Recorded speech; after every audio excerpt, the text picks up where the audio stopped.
Yo people, welcome back to the YouTube channel. You already know what time it is. It's time for the Chelsea review for Southampton. And my God, my days, 6-0, an incredible result and a great way to bounce back from all the madness that we saw over the last week. We have been conceding goals for fun. We have been putting in poor performances. The midfield has been overrun. But now, today, Southampton have come with really a collector's item. It's one of their yearly gifts that they give out to whoever they wish. A 9-0, a 6-0 here. Hassan Holt and his team, I don't know what they were smoking today. At some point, you just expect this team to just say, okay, we're getting slapped up 3-0, 2-0 here. Let's actually change the tactics. Let's get a bit deeper. Let's try and, save ourselves from embarrassment. But they don't do that, and it's all to our advantage. So it's a wonderful day out. Now, listen, I completely forgot in my preview that Timo Werner's record against Southampton is actually not too bad. He scored in the reverse fixture at Stamford Bridge as well. And it was a masterstroke from Tuchel to play him today. Yes, he hit the bar, I think maybe 3 times, but he was always a constant threat. They are never going to play that low block, really deep defensive line because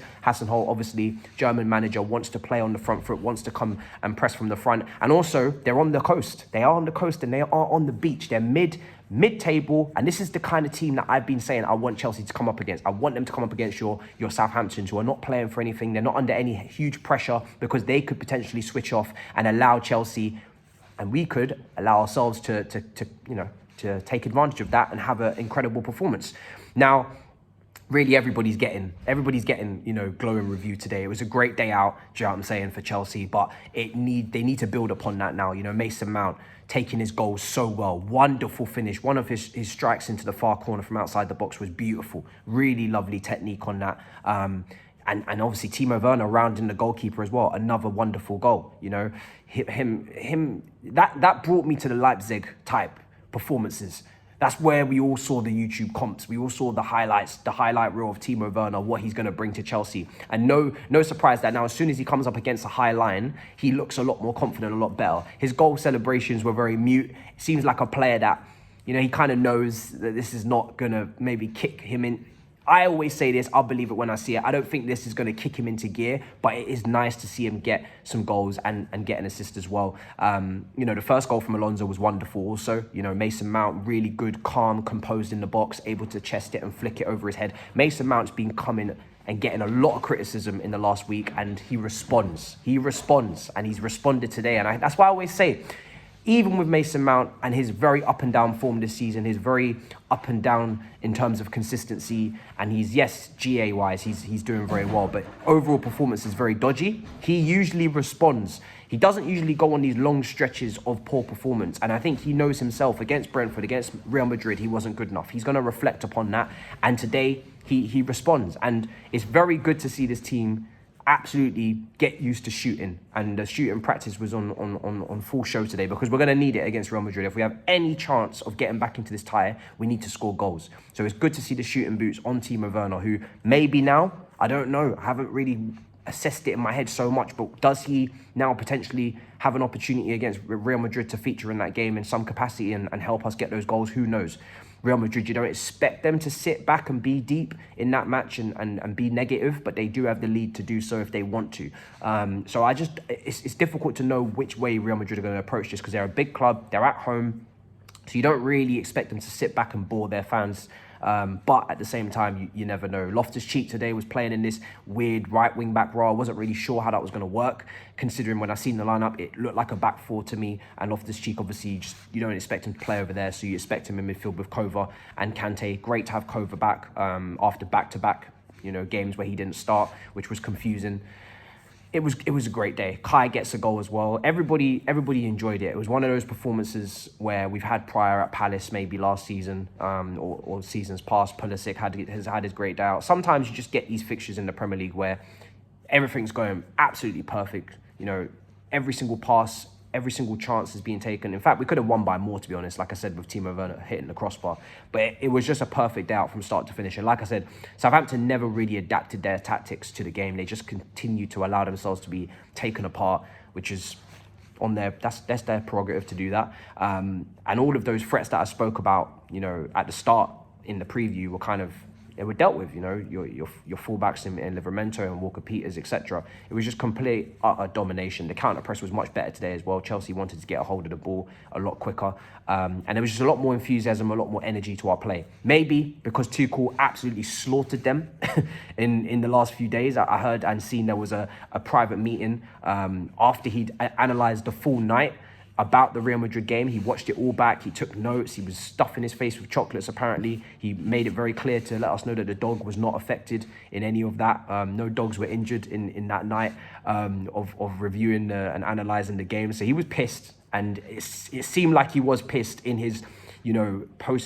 in his post-match or pre-match, press conference after the cameras shut off. Obviously, they speak to the journalists, and all the quotes that were coming out from Adam Newsom from Football London were damning quotes, you know.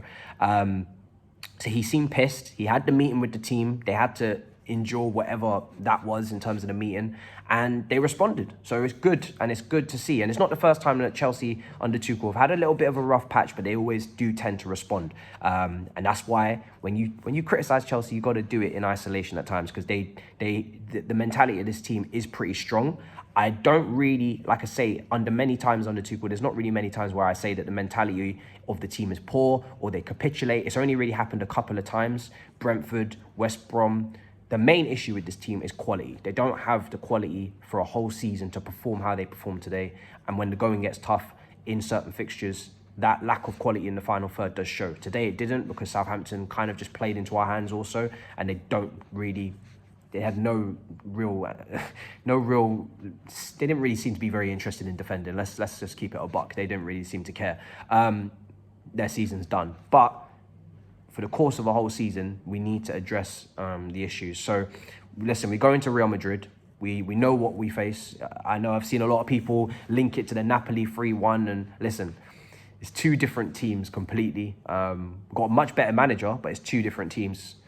Much more difficult team in Real Madrid as well, and we're not at home and there's no away goals. So these things don't go in our favour. The fact that we're going to the Bernabeu, the fact that there is no away goals actually does help us, because if there was away goals, this would be even more difficult.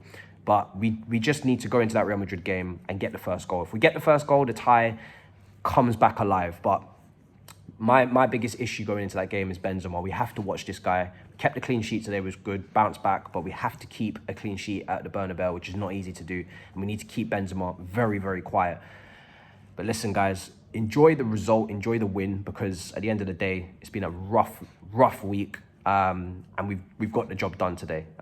Mason Mount's responded. Timo Werner has popped out of nowhere and got himself some goals. Like I said, I'm not expecting that to turn into form, but it's nice. And if someone could clip that, get that in a comp, stick that up on YouTube and title it as the full season, and I don't know, drag it out a little bit and create some effects and some edits, that will really help us in our pursuit for purchases from overseas clubs. You know what I'm saying? Let's try and dress this shit up as nicely as we can. I wish we could play Southampton more often. We'd get all that money back. Let's try and dress this up as much as possible. Try and put this into a lovely spread for the incoming clubs in the summer. But yeah, you know, Kai is still doing what Kai does. He's in good form. He played very well against Real Madrid. He has to start against Real Madrid for me again at the Bernabeu. And this guy, if he keeps playing the way he's been playing over the last few months, and remember, he had a nice patch, although he didn't build up a lot of goals and assists in this patch where Lukaku was injured and had COVID, I believe, as well, when we went on a little run of winning games. Hudson-Odoi was involved in that team as well. This is the Norwich win, the Newcastle win, etc. Earlier in the season. Had a good patch there as well. So for me, Kai this season has actually improved.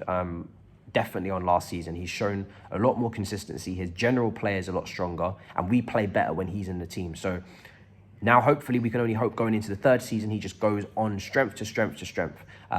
Put in some ridiculous work rate against Real Madrid in midweek, tracking back, you know, making tackles against Mendy in his own half, as well as scoring.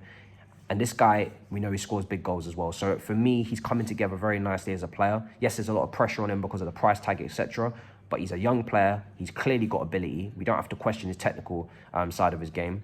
Mentality-wise, he's very much stepping up in the big moments. So it's just packaging that all together and putting it over and sustaining that over a long-term bit of form. No Jorginho today, so we'll see what the midfield looks like against Real Madrid. But listen, Kovacic has got to start. You know, the guy has clear been far away our best midfielder this season. I've been saying it.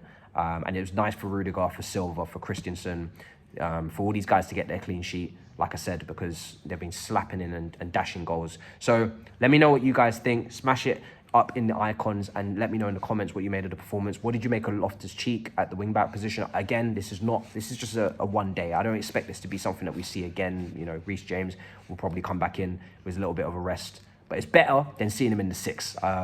So let me know what you guys think. In a bit, people. Peace.